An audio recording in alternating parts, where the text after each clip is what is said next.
একটা মেয়ে যখন বাবার বাড়িতে যায় তখন সে সর্বপ্রথম তার মাকে খুঁজে, আবার সেই মেয়েটা যখন শ্বশুর বাড়িতে আসে তখন সে তার স্বামীকে খুঁজে। কারণ একটা মেয়ের জীবনে তার মা এবং স্বামী হচ্ছে তার বেঁচে থাকার প্রেরণা, আর এদের অভাব কেউ কোনোদিনও পূরণ করতে পারবে না। হ্যালো এভরিওয়ান, আসসালামু আলাইকুম। সবাই কেমন আছেন? আশা করছি সবাই খুব ভালো আছেন। আমি আলহামদুলিল্লাহ ভালো আছি।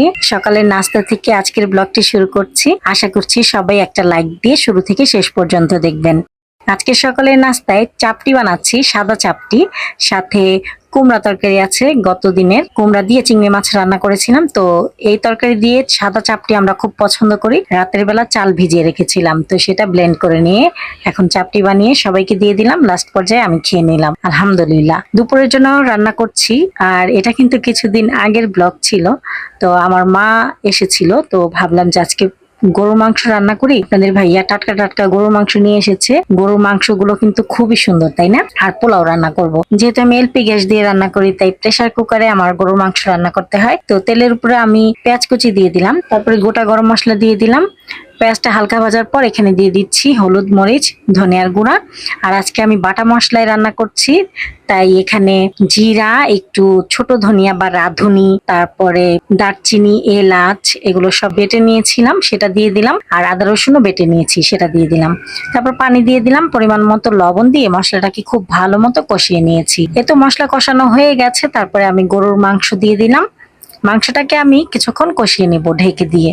আচ্ছা বলেন তো আপু ভাইয়ারা, আপনারা কে কোথা থেকে আমার ভিডিওটি দেখছেন, আর আমার ভিডিও আপনাদের কাছে কেমন লাগে কমেন্টের মাধ্যমে কিন্তু জানাতে ভুলবেন না। আপনাদের লাইক এবং কমেন্ট আমাকে অনেক উৎসাহিত করে নতুন আরেকটি ভিডিও তৈরি করার জন্য। মাংসটা কিন্তু কষানো হয়ে গেছে, আমি ঝোলের জন্য একটু পানি দিয়ে দিলাম আর প্রেসার কুকারে ঢাকনাটা লাগিয়ে দিলাম। প্রেসার কুকারের যখন 7টা সিটি বেজেছে তখন আমি ঢাকনাটা খুলে একটু নেড়ে চেড়ে দিচ্ছি।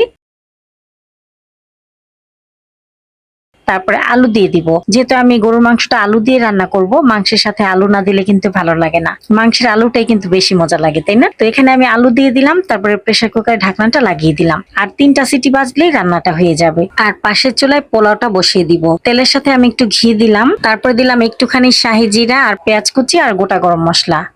হালকা একটু ভেজেছি, পেঁয়াজটা হালকা ভাজার পর তারপরে চাল দিলে পোলার কালারটা কিন্তু সুন্দর হয়। তো এই পর্যায়ে আমি চাল দিয়ে দিলাম। কিছুক্ষণ পোলার চাল ভিজে রেখেছিলাম, তারপরে ভালো মতো ধুয়ে চাল নিতে ঝরিয়ে রেখেছিলাম। তো চালটাকে আমি বেশ কিছু সময় নিয়ে ভেজে নিয়েছি, আর আদা রসুন বাটাও দিয়েছিলাম।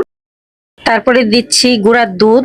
চালটাকে কিছু সময় নিয়ে ভেজে নিলে পোলাওটা কিন্তু খুব ঝরঝরে হয়। এই পর্যায়ে দিয়ে দিলাম গরম পানি আর পরিমাণ মতো লবণ। আর এখন দিয়ে দিলাম মটরশুঁটি। মটরশুঁটিটাকে আমি হালকা করে ভাপ দিয়ে নিয়েছিলাম। কয়েকটা কাঁচামরিচ আর হচ্ছে তেজপাতা। চুলার আঁচটা মিডিয়াম হিটে রেখে কিছুক্ষণ রান্না করে নিয়েছি। আর এই পর্যায়ে আমি গ্রেট করা গাজর দিয়ে দিলাম, তারপরে মিশিয়ে নিলাম আর উপর থেকে একটু ঘি দিয়ে দিলাম। 10 মিনিট দমে রাখলেই কিন্তু পোলাও রান্নাটা হয়ে যাবে। আর এদিকে গরুর মাংস রান্না হয়ে গেছে, কয়েকটা কাঁচামরিচ দিয়েছিলাম আর লাস্ট পর্যায়ে গরম মশলার গুঁড়া দিয়ে দিলাম। এই তো তৈরি হয়ে গেল মজাদার আলু দিয়ে গরুর মাংসের ঝোল।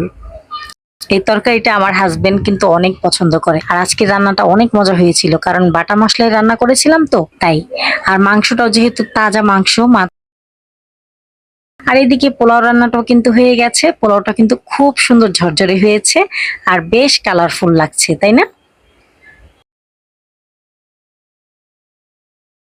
আর এই যে আপনাদের ভাইয়া কিন্তু আজকে বট এনেছিল, এখানে 12 কেজি বট আছে, মানে 2 গরুর মোটা বটটা যে থাকে না সেটা নিয়ে এসেছে। তো আমি রান্না বান্না শেষ করে এই বটগুলো নিচ্ছিলাম, সাথে কিন্তু আমার মাও আমাকে হেল্প করছিল। আর এই ভিডিওটা কিন্তু কিছুদিন আগেরই, তাই না? আমি আপনাদেরকে টিপস সহকারে দেখিয়েছিলাম যে গরুর বটটা কিভাবে নিতে হয়। গরম পানিতে কয়েক সেকেন্ডের জন্য আমি বট দিয়েছি, আর কয়েক সেকেন্ড পর উঠিয়ে এই যে তাড়াতাড়ি করে পরিষ্কার করে নিলাম। খুব সুন্দর পরিষ্কার হয়ে যায় কিন্তু। পরিষ্কার করে তারপরে গোসল করে নামাজ কালাম পড়ে এসেছি, এখন খাবার খেতে বসলাম। অলরেডি সবাই খাবার খেয়ে নিয়েছে। আর সাথে আরসি কলা ছিল। আলহামদুলিল্লাহ আজকের খাবারটা কিন্তু অনেক মজা লেগেছিল। আর পোলার চালটাও খুব ভালো ছিল। আপনাদের ভাইয়া খুব ভালো পোলার চাল এনেছিল, নতুন পোলার চাল, এই জন্য ঘ্রাণটা খুব ভালো আসছিল। সন্ধ্যার পর আমি একটু সেমাই রান্না করব। ওই যে আমার বানানো সেমাই, দুধটাকে 2টা দারচিনি আর একটা এলাচ দিয়ে জাল করে নিয়েছি। আর সেমাইটাকে হালকা করে ভেজে এখন দিয়ে দিলাম দুধের সাথে, আর চিনি দিয়ে দিলাম পরিমাণ মতো, কোরানো নারকেলও দিয়েছি আর একটুখানি লবণ দিয়েছি। লাস্ট পর্যায়ে ঘি দিয়ে দিলাম। এই তো তৈরি হয়ে গেল মজাদার দুধ সেমাই। কেনা সেমাইটা কিন্তু একটু কেমন যেন নরম হয়ে যায়, আর এই সেমাইটা খেলে না বোঝা যায় যে সেমাই খাচ্ছি, কারণ মোটা মোটা থাকে, দাঁতে বাজে ভাল লাগে। আমি একটা বোলে সার্ভ করে নিয়েছি, উপর থেকে কাজু বাদাম, কাঠবাদাম আর কিশমিশ দিয়ে দিলাম। সেমাইটা ঠান্ডা হবার পর সবাইকে দিয়েছিলাম, খেতে খুবই মজা হয়েছিল আলহামদুলিল্লাহ।